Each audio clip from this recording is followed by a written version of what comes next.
ambil. Tiarap, Bre. Jempol. Yuk. Jempol, ayo buka. Aksi kejar-kejaran terjadi antara polisi dan pelaku yang diduga membawa narkoba di kawasan Jalan Sio Halang, Aihotang, Desa Pangambaten, Karo, Sumatera Utara. Tak mau berhenti, polisi terpaksa menabrak mobil hingga terperosok ke bahu jalan.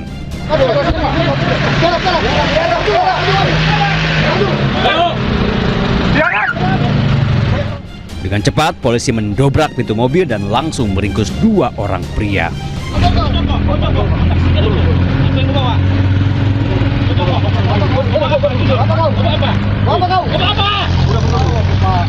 Diduga membawa ganja, polisi langsung menginterogasi keduanya.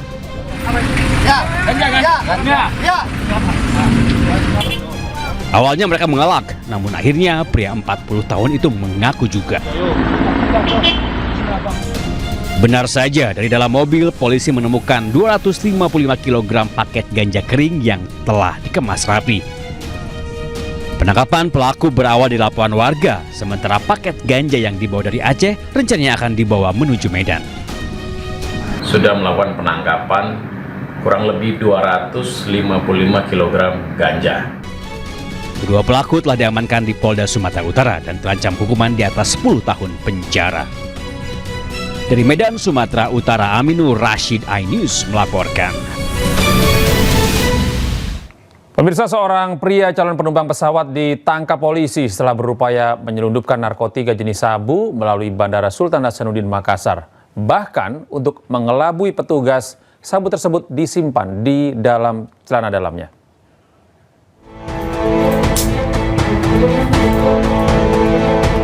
Satres Narkoba Polres Maros bersama petugas keamanan bandara mengamankan calon penumpang pesawat yang berupaya menyelundupkan sabu melalui Bandara Sultan Hasanuddin Makassar di Maros, Sulawesi Selatan. Barang haram tersebut disembunyikan di celana dalam pelaku untuk mengelabui petugas saat melakukan pemeriksaan di area bandara. Pelaku yang diketahui warga asal Luwu akan membawa sabu tersebut ke salah satu daerah di kawasan timur Indonesia. Namun berkat kejelian petugas, gerak-gerik mencurigakan pelaku berhasil terdeteksi saat melewati area pemeriksaan keamanan bandara. Petugas menyita 2 saset sabu dengan berat total 97 gram. Pelaku mengaku hanya bertugas mengantarkan barang tersebut dan janjikan upah sebesar 20 juta rupiah.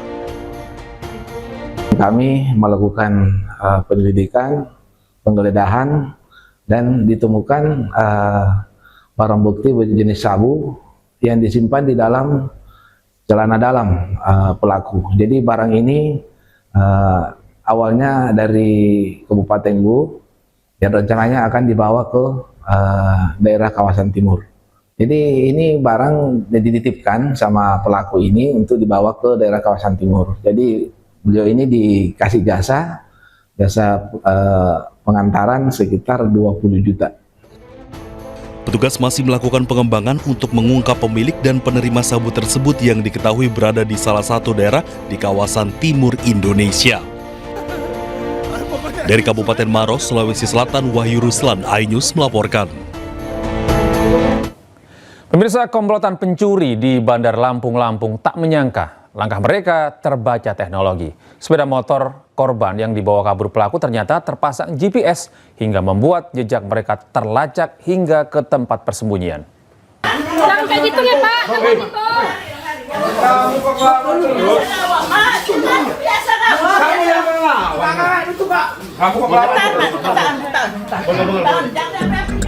Keluarga pelaku pencurian mencoba menghalangi petugas saat polisi hendak membawa pelaku keluar rumah. Situasi memanas disertai suara teriakan dan saling dorong. Namun berkat kesigapan petugas, pelaku berhasil diamankan bersama barang bukti curian. Sebelumnya pelaku bersama rekannya mencuri motor di perumahan Surya Kanza, Sukabumi, Bandar Lampung. Memanfaatkan pagar rumah korban yang tidak terkunci, pelaku masuk dengan merusak jendela dan mengambil kunci motor serta ponsel korban yang tengah tertidur lelap. Pelaku membawa kabur motor korban dan kabur ke arah Teluk Betung. Namun tanpa disadari pelaku, motor korban dilengkapi GPS atau pelacak. Korban yang mengetahui motornya hilang melacak motornya melalui aplikasi pelacak. Hingga akhirnya sinyal GPS berhenti di sebuah rumah Sukarame 2, Teluk Betung Barat. Diketahui pelaku sudah 5 kali beraksi di wilayah Sukarame dan merupakan residivis kasus serupa. Rumah melalui pagar yang tidak terkunci, kemudian masuk, pintunya sedikit terbuka, kemudian masuk ke rumah dengan cara mendobel menggunakan alat ini. Selanjutnya mengambil kunci kontak sepeda motor dan juga HP, lalu kemudian membawa kabur sepeda motor tersebut. Motor itu masih terpasang GPS. Atas perbuatannya, kedua pelaku dijerat pasal 363 KUHP tentang pencurian dengan pemberatan dengan ancaman hukuman maksimal 7 tahun penjara. Pemirsa, Polda Bangka Belitung menggerebek sebuah gudang penimbunan bahan bakar minyak bersubsidi jenis solar di Kabupaten Bangka. Polisi menyita 42 ton solar subsidi dan menangkap 5 pelaku.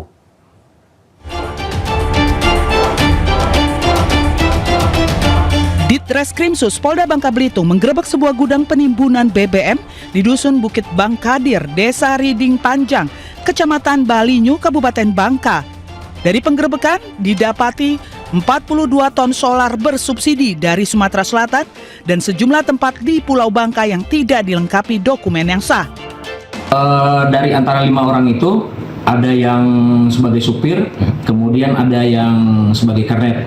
Rata-rata dari asal-usul dari para tersangka yang sudah kita tersangka ini itu berasal dari Sumatera Selatan. Total barang bukti Bang berapa banyak? Total barang bukti sekitar 42 ton. Jenis apa aja? BBM subsidi. Jenis BBM-nya apa sih? Ya, itu jenis BBM solar.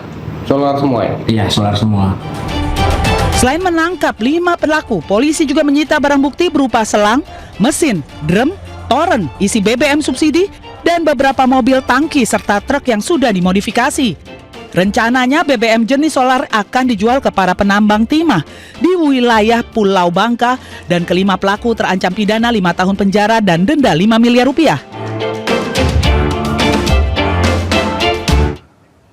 Pemirsa, seorang pria diduga mengalami gangguan jiwa mengamuk dan melukai 13 orang. Warga kemudian menangkap dan menganiaya pelaku hingga babak belur. Warga menangkap dan menganiaya seorang pria pengidap gangguan jiwa di kebun desa Cirama Hilir, Purwakarta, Jawa Barat. Warga emosi karena sebelumnya pria ODGJ ini mengamuk dan membacok 13 orang. 5 diantaranya terluka parah dan salah satunya adalah anak-anak. Pria ODGJ ini juga ditelanjangi dan dianiaya hingga babak belur. Kemudian setelah dibubarkan polisi, pria ODGJ berusia 29 tahun ini dibawa ke Rumah Sakit Jiwa Cisarua, Bandung. Sementara para korban yang dianiaya pelaku masih dirawat intensif di rumah sakit. Ya, sementara masih kita dalami ya. Tapi memang informasi diawali cekcok dengan orang tuanya dan yang bersangkutan keluar melakukan kekerasan dengan senjata golok terhadap orang-orang yang ditemuinya. Petugas rumah sakit dan polisi menghimbau jika ada anggota keluarga terindikasi mengalami gangguan kesehatan mental, sebaiknya segera ditangani ahli dengan dibawa ke fasilitas kesehatan terdekat.